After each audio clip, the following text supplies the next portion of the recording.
Hello and welcome. Thank you. They're having us sit far away from each other. I know. I feel like I feel like we should be closer, but would feel weird about moving the chair. Anyway, even from afar, it's a treat for me to get to talk to you. So, late-breaking news: the Commission actually adopted a rule today on broker-dealer to update broker-dealer and I guess swap-dealer record keeping, which was a unanimous vote, as I understand it. Anything you want to say about that one? Well, I will say that my views are my own views as a commissioner, not necessarily those of the rest of the commission or my fellow commissioners. But today, yeah, we had a unanimous vote, which is nice. And it was about record keeping. And I know people think that's not a very exciting topic, but I was thrilled that we're moving away from a very outdated standard WORM, which is write once, read many, a standard that basically had firms setting up systems just for the purpose of complying with the rule, not for the purpose of actually providing records to the commission when we needed them. And so they were setting up, or for their own business. So they were setting up one just for this, to satisfy the particulars of the rule, and then they had their other one that was for business purposes. And if we needed anything, we would just get them to produce a record from their other system. So now we're saying you can have an audit trail system that complies with the rule. My only concern is that even this rule didn't go as far as I would have liked, which is I would have liked us just to say, all we want is when we need the records, we show up and you give them to us and you can produce them to us. And so it would be totally principles based. I think that would have been better. You never know what technology is going to come along, what we think things are going to always look the way they do now, but technology moves along. So, but it was still a very positive step and one that's been really a long time coming. And it does show that the Commission can do things by consensus exactly. If possible. Yep. And I will, even though, as you say, it's not maybe the sexiest topic, it is a topic I would venture to say probably affects everybody in this room to one degree or another. Yep. So it's important. So on a topic where there's perhaps less consensus on potential equity market structure reform, there's been a lot of discussion and controversy about the various potential directions that the chair has outlined in his recent speech. So rather than just asking you to react to those things, I thought it might be more useful and interesting to just say, do you believe that there are areas for potential reform? Are there ways that we could make markets more efficient, fairer in whatever respect, and what would your list look like? Well, I think there always are things that you can do on the margins. So I think that we're always looking at our regulations, and we always want to make sure that we're refreshing them and thinking about changes and adapting to those changes. I'm less enthusiastic about moving forward, trying to do everything at once. And there's always this tension, right? You want to do things holistically, but you also want to make sure that you do things carefully. And so how do you draw that balance? We did, under Chairman Clayton, we did make some changes. And so I think one step would be to let those market data infrastructure changes play out. And then there have been calls for greater transparency, and I think working on that in a way that's sensible also makes sense.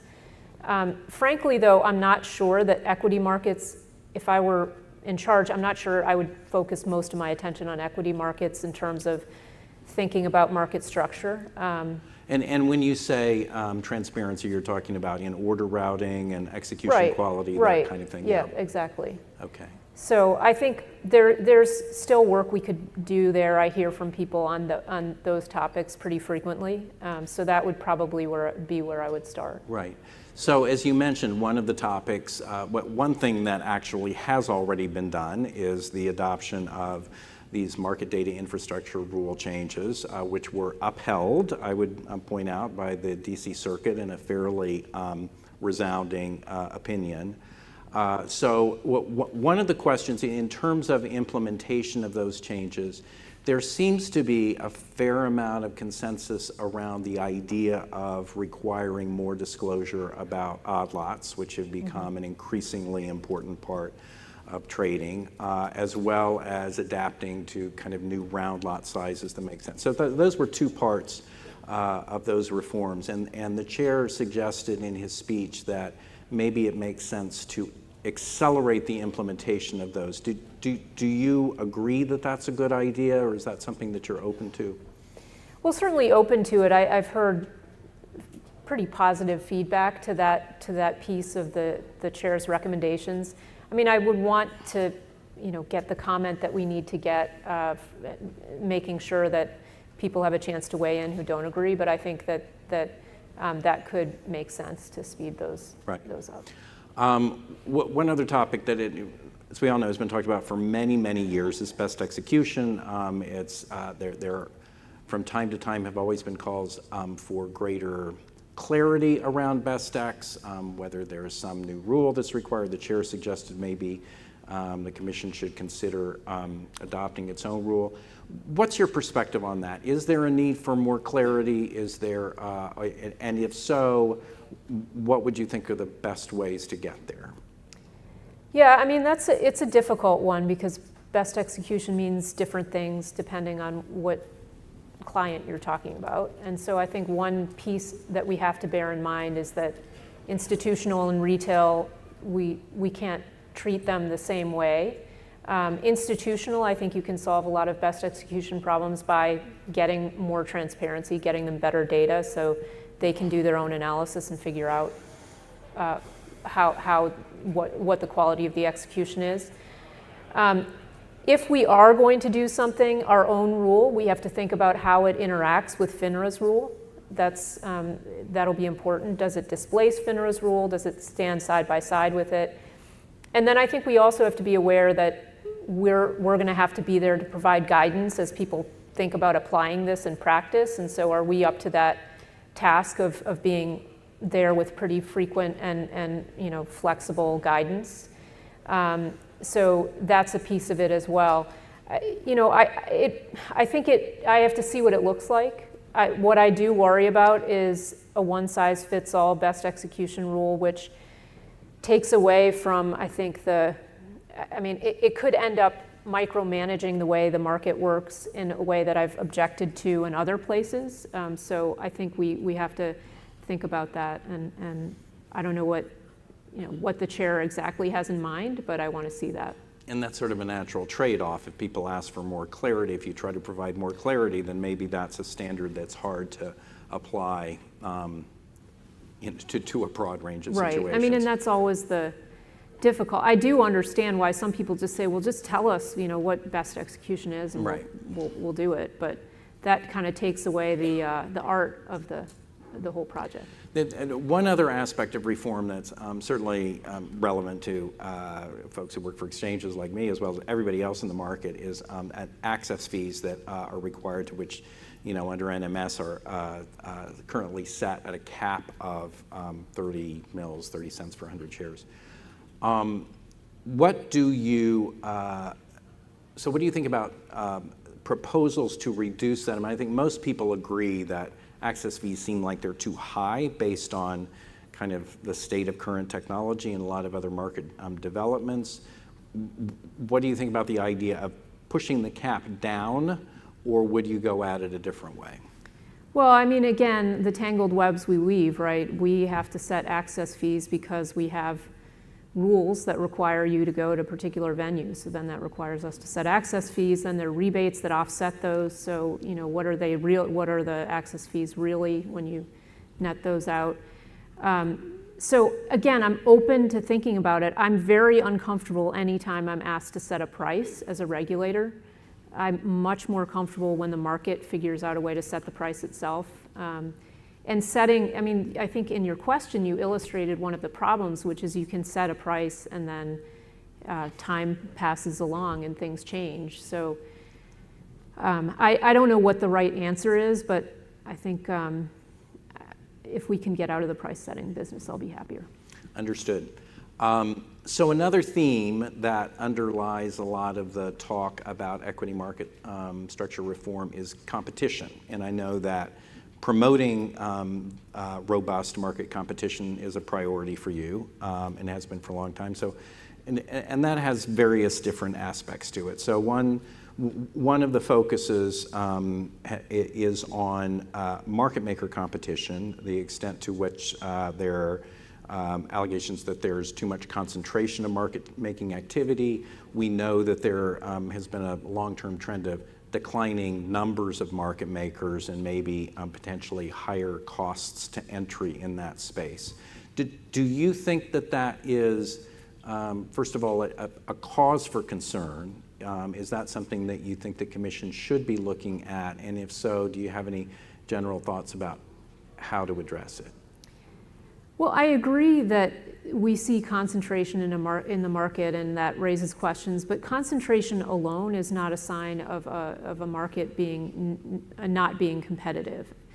And then you talk about barriers to entry. So there are two kinds of, well, there may be multiple kinds of barriers to entry, but two that I'm thinking of, right? They're the technological barriers to entry, which are very real now, right? And so if you want to start up a market maker to compete, you're going to have to buy the technology to get into the game. And so I don't, that's just the nature of our markets, right? That's one thing. But if we have regulatory barriers to entry, that's something then that I'm concerned about and want to pull those regulatory barriers down so that people who are willing to spend the money they need to spend to get into the game can do that and can play in that game. So I think we should be very careful to start tinkering with the market, or even, some of what's been talked about is much more than tinkering. It's dramatically changing the way the market works in the name of competition, which sounds great, but in the process of that, we could end up breaking something that works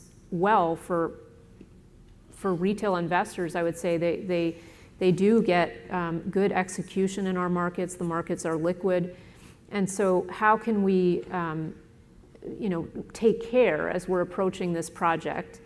I think sometimes it can be a little tempting for a regulator to go in and say, yeah, I can see if we adjust this lever here or that lever there, we might make better markets. Or in this case, like, hey, this would be a cool experiment. Let's try to do competition on an order by order auction basis. That sounds kind of neat, right?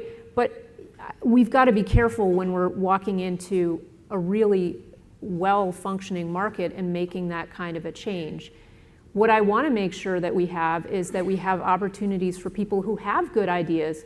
Maybe they have an idea to do an order-by-order auction, or they have ideas to make other changes. You all have done some things where you've said, you know what, we think that we have a better way of doing things. And so, there are examples of people trying different things, and we have to make sure that we have a system that allows that to happen. Maybe we need to do some more work on figuring out how to make that easier for people to experiment and try new things. But and again, I have to see what the proposal actually looks like. It's one thing to read it in a speech.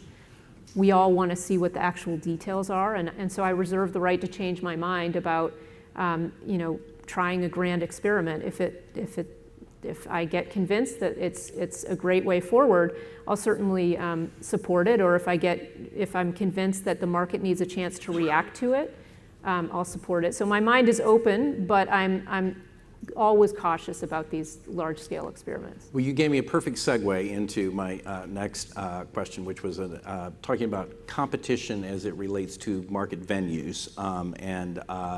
As you alluded to, IEX is one exchange that has tried to differentiate itself by offering means for people to protect from various types of trading strategies, latency arbitrage other exchanges have, and that's something that you've been supportive of our ability to do, which we appreciate.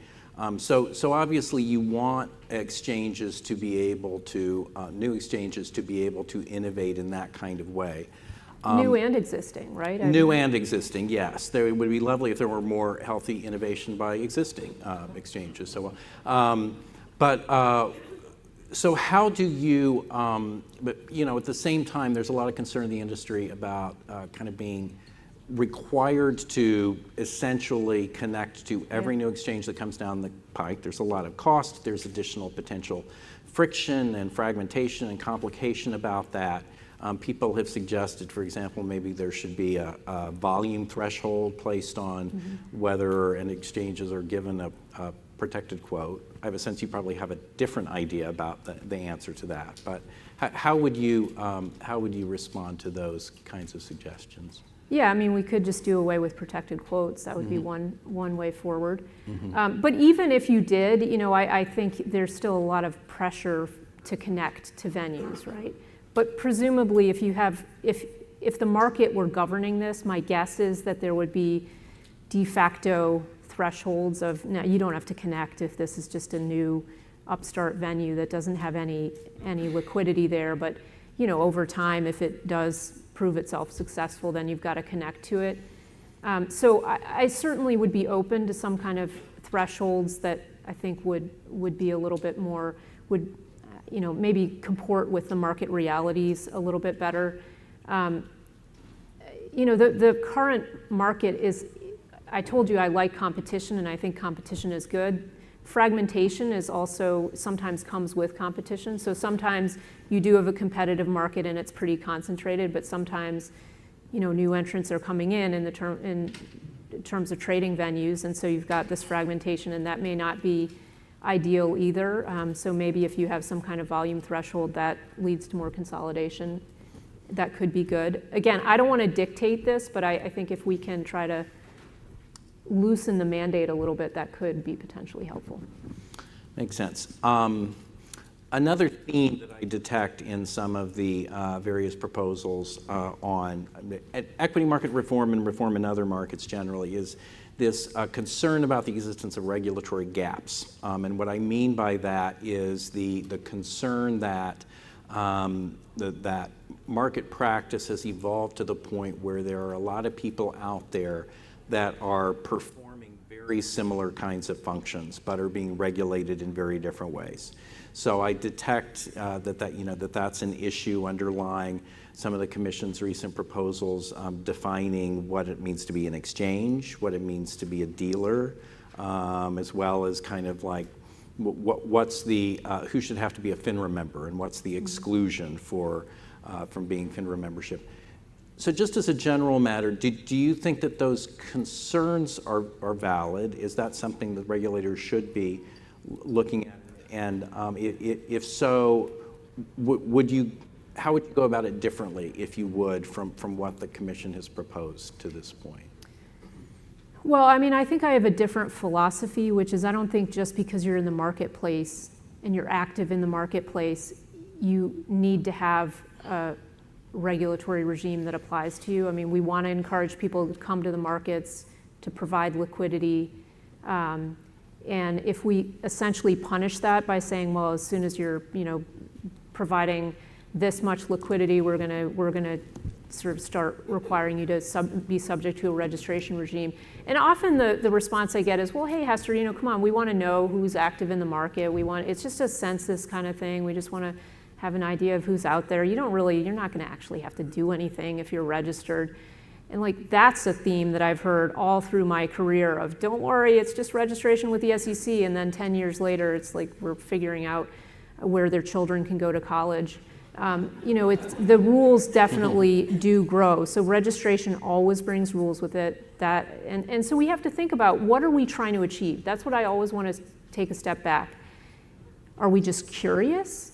Are we going to do something with the information? Are we planning to regulate them? What is FINRA going to do? Why is FINRA the right regulator if we want to have this? Are we comfortable with if we think these entities are so important, why is it that we think FINRA should be the frontline view into those entities? So, there are a lot of comments that have come in on a lot of these different rules that you mentioned. I haven't read all the comments. But I do think we should not just jump to the conclusion that you got to get everyone into a regulatory regime. And then I think we should ask the question, if we see people not registering, why aren't they registering? Is it because we have all these rules on registrants, and should we take a look at whether those rules all make sense? Because maybe if everyone is finding it to be onerous, then maybe we should worry about the people who are under that registration regime already, and can we pare back some of those rules?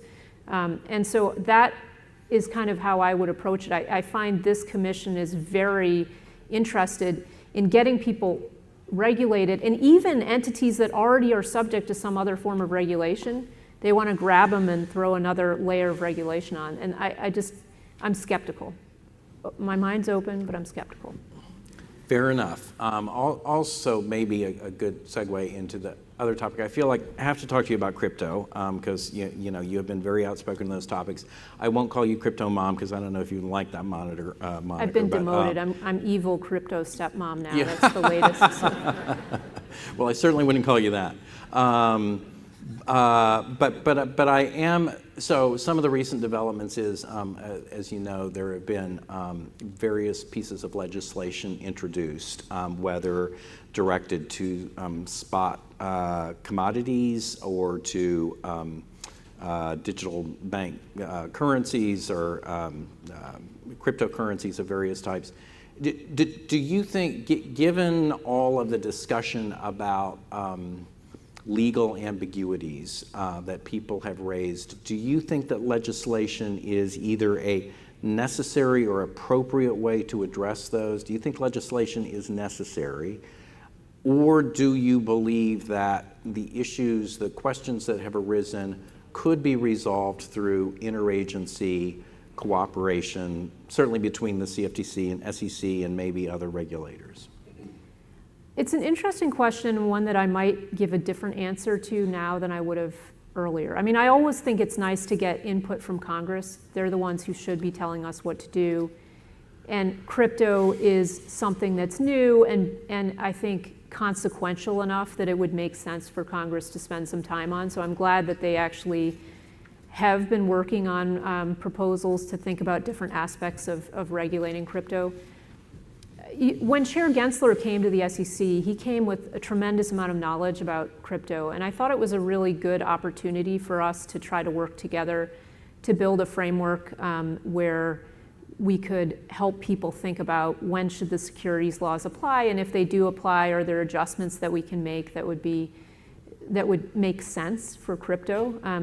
If you're going to set up a disclosure regime for crypto, it shouldn't actually look like the disclosure regime for traditional securities. Some of the information overlaps, but there's some other information you want. So we could have done that, but we haven't really done anything except bring enforcement actions. We've issued some limited relief, but I think that relief is not expansive enough to allow some traditional players who are interested in the space to come in. So I think it is a good time for legislation. It's up to Congress to figure out how they want to allocate the regulatory responsibility. We as agencies could be helping by conducting some roundtables jointly, CFTC, SEC, on these topics.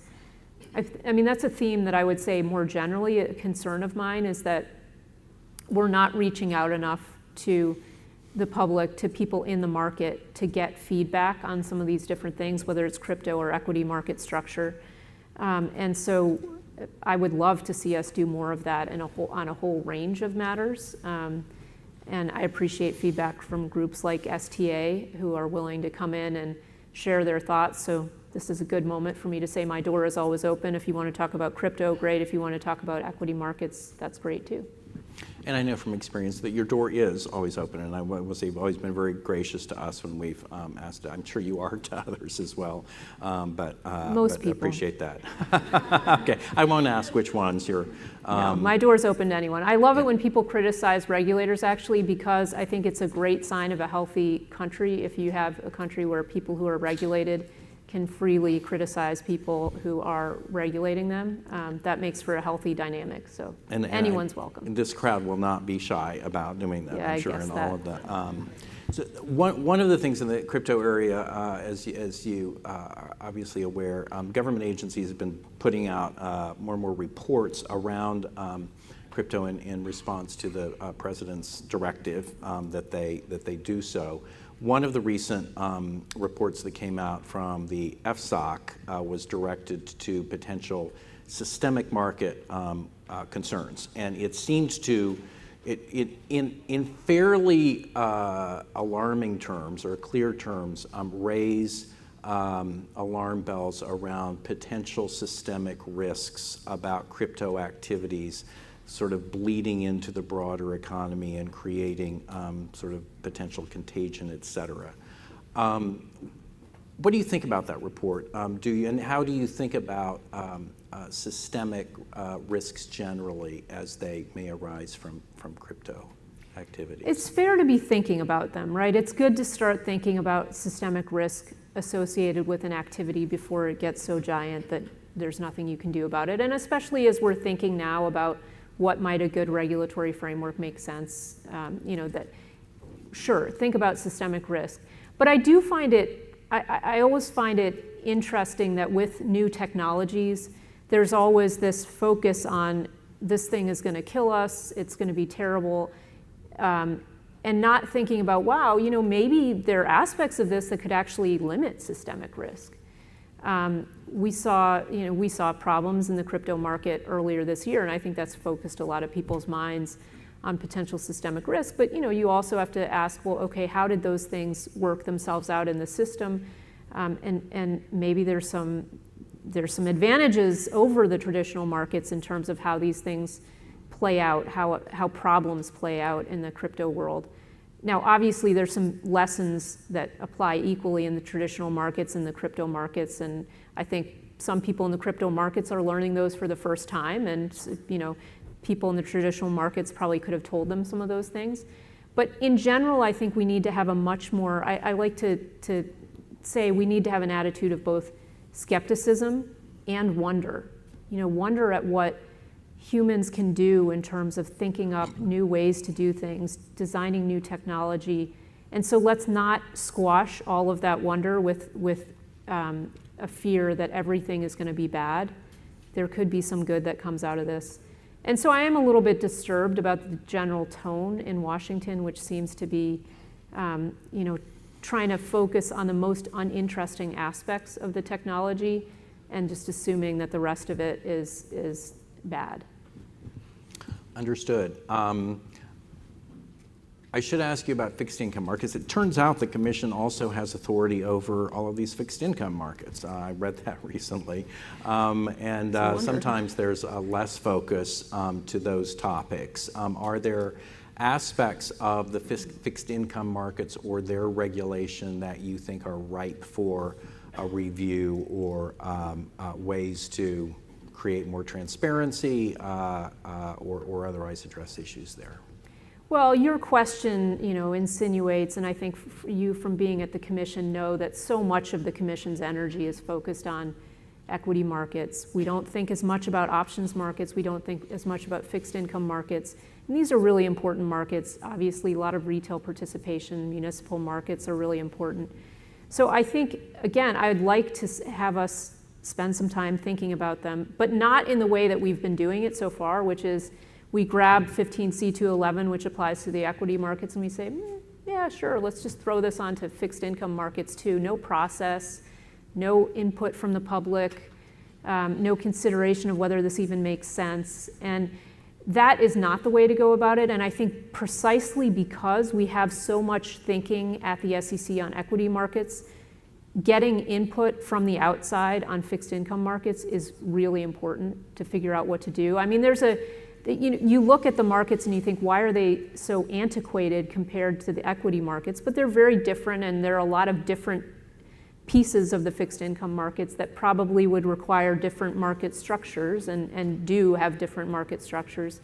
So if there are regulatory barriers that are preventing those markets from modernizing in the way that some of us might expect that they would be, let's work on pulling those regulatory barriers off. If there are things we can do around transparency to make it a more competitive marketplace, that would be something I'd be interested in doing.